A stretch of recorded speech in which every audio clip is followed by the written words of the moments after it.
Em Cristo Jesus oramos. Amém. Os irmãos podem se sentar.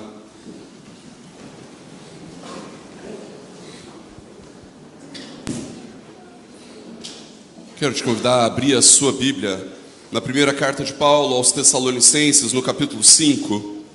Nós vamos ler, queridos irmãos, do versículo 4 ao versículo de número 11. Primeira carta do apóstolo Paulo aos Tessalonicenses. Nós vamos ler, queridos, no capítulo 5, dos versículos 4 a 11.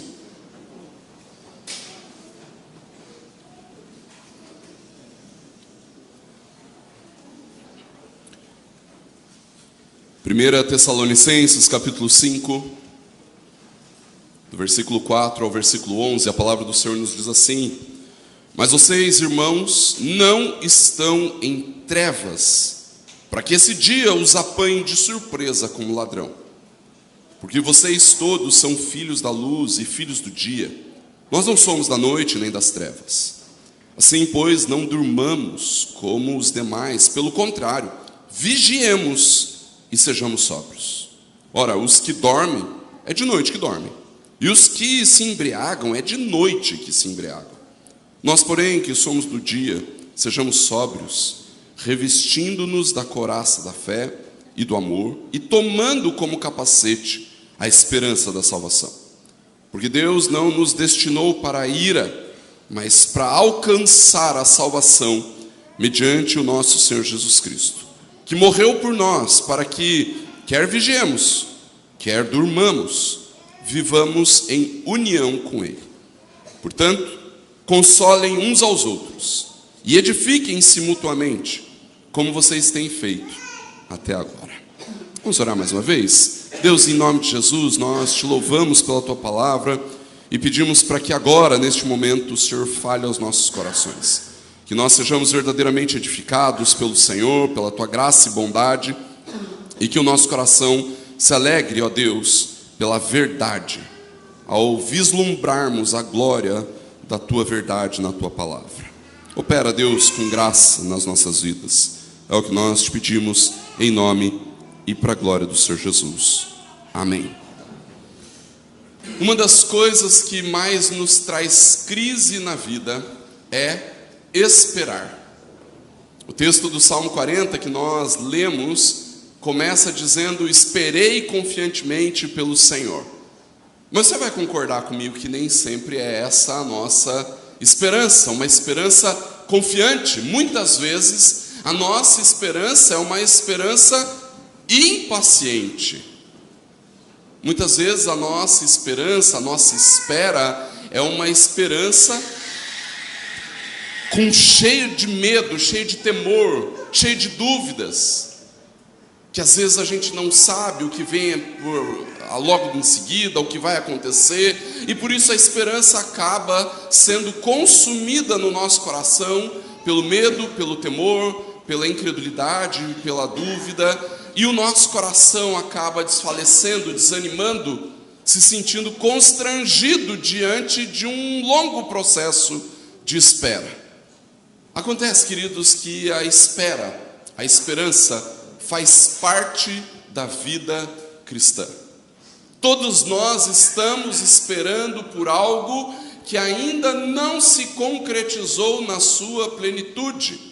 Uma vez que nós estamos salvos, nós ainda não desfrutamos de toda a realidade gloriosa da salvação, porque ainda não estamos com o Senhor. No entanto, queridos, nós precisamos olhar para esse momento em que mantemos a esperança como um tempo glorioso, como um tempo que nos abençoa, que edifica o nosso coração. O texto que nós acabamos de ler é um texto em que o apóstolo Paulo, escrevendo à igreja de Tessalônica, estava tratando nos nossos irmãos do passado esse medo a respeito do que aconteceria no futuro, o temor que viria a respeito dos últimos dias ou do dia, como o apóstolo Paulo fala nesse texto. O dia da consumação da história em que o Senhor Jesus voltar para buscar a sua igreja.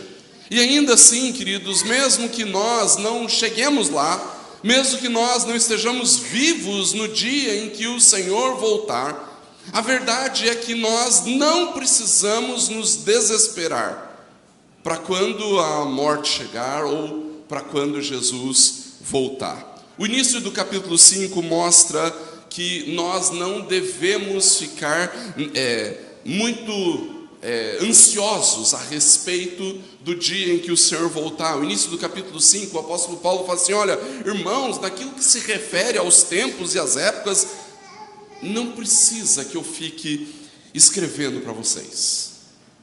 E aí, a partir do versículo 4, ele diz por que não precisa. Porque nós somos filhos da luz. Nós somos filhos do dia. E no início desse trecho, queridos, do versículo 4 a 11, o apóstolo Paulo vai estabelecer uma diferença entre aqueles que são filhos do dia, da luz, e aqueles que são filhos da noite, das trevas. A primeira diferença em que ele coloca nessa realidade é que enquanto os filhos da noite, os filhos das trevas, eles são tomados de surpresa como num assalto, os filhos da luz são aqueles que vigiam. Não é isso que nós vemos no texto? No versículo 5, ele fala assim: ó, vocês todos são filhos da luz, filhos do dia, nós não somos da noite nem das trevas. E no versículo 4, no finalzinho, ele fala assim: ó, porque esse dia, vocês não precisam temer para que esse dia os apanhe de surpresa. E quanto há para os filhos das trevas, a surpresa como de um assalto, como se nós não esperássemos por aquilo. O texto diz que nós vivemos vigilantes. A surpresa não precisa nos apanhar. Em 2012, quando o meu time foi campeão mundial, né? Para aqueles que vestem verde e não sabem o que é isso, né? Eu lembro de ter ido para a igreja de manhã, para a escola dominical, e eu falei assim: puxa, não vou ver o jogo do Corinthians. Eu já fui muito mais corintiano do que eu sou hoje, né? Vocês quase não me veem falando do Corinthians, né? Não vou ver o meu time jogando a final do Mundial. E enquanto eu estava no meio da aula da escola dominical e etc, eu escutei os fogos e eu falei assim: não é possível que estão azarando tanto o meu time que estão soltando fogos para o Chelsea, né? Eu descobri que era possível, mas, né, não era possível que aquilo tivesse acontecendo, né? E aí, quando eu saí da escola bíblica, eu descobri, saí campeão mundial, gente, né? Saí da aula campeão mundial. E aí eu voltei para casa para então poder almoçar, mas também para ver um pouco do jogo e etc. E eu voltei para casa completamente aliviado, porque o jogo foi uma angústia. Mas quando você já sabe o resultado final, não precisa se desesperar. Não é verdade? Quando você já sabe o resultado final, não precisa entrar em desespero. Nós já sabemos o resultado final. O resultado final não é uma surpresa para nós, mas ao contrário, nós permanecemos vigilantes, porque a gente sabe o que vem depois, a gente sabe o que vai acontecer, nós não precisamos ser tomados pela surpresa, mas ao contrário, permanecemos vigilantes. Mas essa não é a única diferenciação que o apóstolo Paulo fala a respeito da diferença que há entre os filhos das trevas e os filhos da luz, os filhos da noite e os filhos do dia. Ele diz que aqueles que vivem de acordo com a noite vivem em embriaguez. E é evidente que ele está falando aqui de uma analogia, ainda que seja verdade, que nas noites nós encontramos as imoralidades e perdições nessa área também. Aqueles que são filhos da noite vivem em embriaguez, num torpor espiritual em que eles não conseguem discernir os dias, as coisas, aquilo que é correto, aquilo que é justo, aquilo que é bom, aquilo que é santo. Enquanto isso, ele diz para nós que somos filhos do dia: sejam sóbrios, não sejam ébrios. Sejam sóbrios, saibam analisar a realidade onde nós estamos, saibam perceber as coisas à sua volta, não estejam com os seus sentidos nublados, mas ao contrário, percebam com clareza tudo que acontece à volta de vocês e sejam sóbrios. Não deixe com que a embriaguez tome conta da sua mente, do seu coração, a ponto de você não conseguir reconhecer as coisas que estão perto de você, os conflitos, as lutas, as dores, mas ao contrário, saiba reconhecer cada uma dessas coisas com sobriedade, com equilíbrio, sabendo avaliar cada uma das coisas. Mas estas não são as únicas diferenças, porque lá no versículo 9, o apóstolo Paulo estabelece mais uma diferença definitiva a respeito dos filhos da noite, dos filhos do dia. No versículo 9, o apóstolo Paulo fala: Deus não nos destinou para a ira. Os filhos das trevas estão destinados para a ira. Ao contrário, o que o texto nos diz é que Deus nos destinou para alcançarmos a salvação. Enquanto os filhos das trevas desfrutam da ira, seja aqui ou na eternidade, os filhos da luz desfrutam da salvação, seja aqui, seja na eternidade. No entanto, é nesse contexto de diferenciação, queridos, que o apóstolo Paulo nos fala 3 coisas muito específicas a respeito de como nós devemos nos conduzir enquanto esperamos por esse dia glorioso. Como nós devemos agir, como nós devemos viver enquanto nós esperamos o dia glorioso em que nos encontraremos com Ele, seja através da morte, seja através do dia que se aproxima em que o Senhor voltar para buscar a sua igreja. No versículo 8, depois de nos dizer que nós devemos ser sóbrios, ele nos diz: revistam-se da couraça da fé e do amor e tomem como capacete a esperança da salvação. Queridos, é curioso que essa tríade de virtudes cristãs é repetida ao longo das cartas do apóstolo Paulo em muitas ocasiões. Fé, amor e esperança. O tempo todo, queridos, nós somos encorajados a nos revestirmos dessa tríade gloriosa de fé, amor e esperança. O tempo todo, queridos, nos é dito que o nosso caráter, a nossa vida, a nossa moral, os nossos pensamentos, eles precisam estar completamente tomados pela realidade da fé, do amor e da esperança. Perceba, nós não vivemos nesse mundo como se não soubéssemos o que vai acontecer depois. Nós sabemos muito bem. E é por isso que nós esperamos, aguardamos por estas coisas com paciência, porque estamos revestidos da fé, do amor e da esperança, numa esperança gloriosa, de uma fé poderosa, de um amor operante. O tempo todo, queridos, o nosso coração é moldado por essa realidade. É exatamente por isso que o apóstolo Paulo vai nos dizer que nós temos que estar revestidos de fé, amor e esperança. Mas ele não para por aí, ele diz que nós precisamos estar unidos com Cristo, desfrutando da nossa união com Cristo. No versículo 10 ele diz que aquele que morreu por nós, para que quer vigiemos, quer durmamos, vivamos em união com Ele.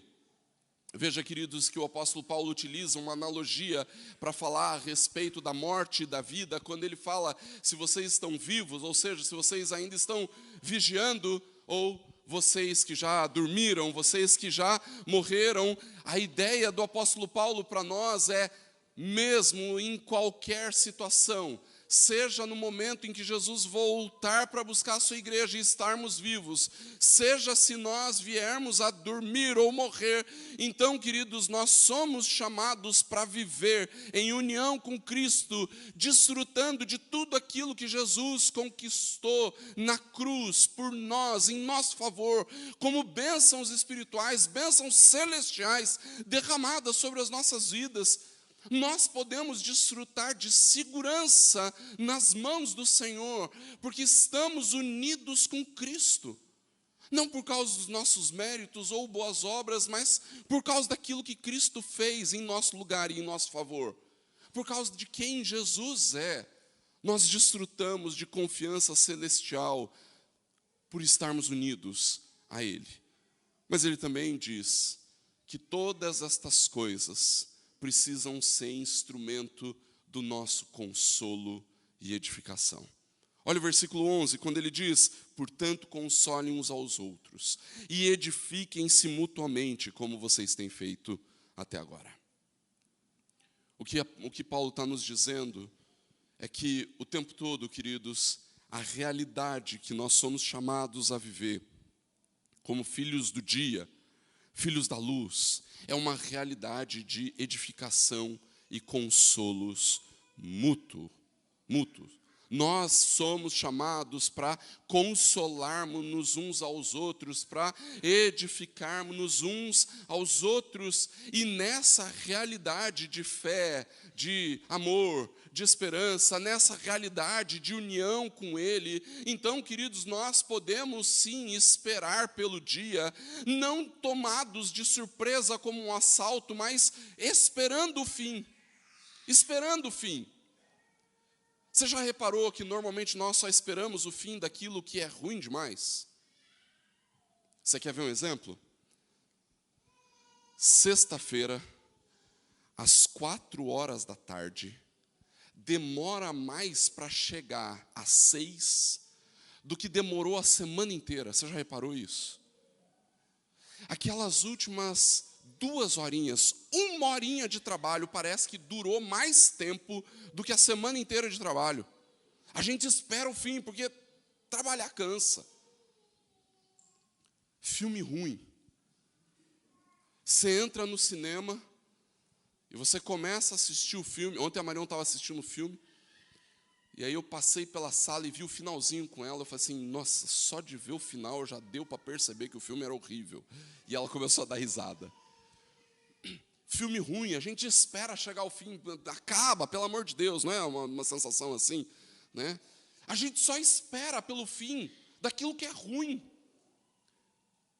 Aquilo que é bom, a gente quer que permaneça. No entanto, queridos, há um certo sentido em que nós esperamos por uma realidade de um fim glorioso, cheio de júbilos, cheio de alegria. Esperamos o fim, porque nós sabemos que depois disso estaremos com o nosso Senhor. Estaremos seguros nas suas mãos, estaremos seguros e confiantes, desfrutando de união perfeita com Ele, desfrutando de todos os benefícios da salvação. Esse é o motivo, queridos, pelo qual nós podemos sim viver cheios de esperança a respeito desse dia. Não cheios de medo, não cheios de temor, mas cheios de esperança. Porque nós sabemos que nesse dia glorioso estaremos com o nosso Senhor, num estado de bem-aventurança completa, sem dúvida, sem falta de convicção, sem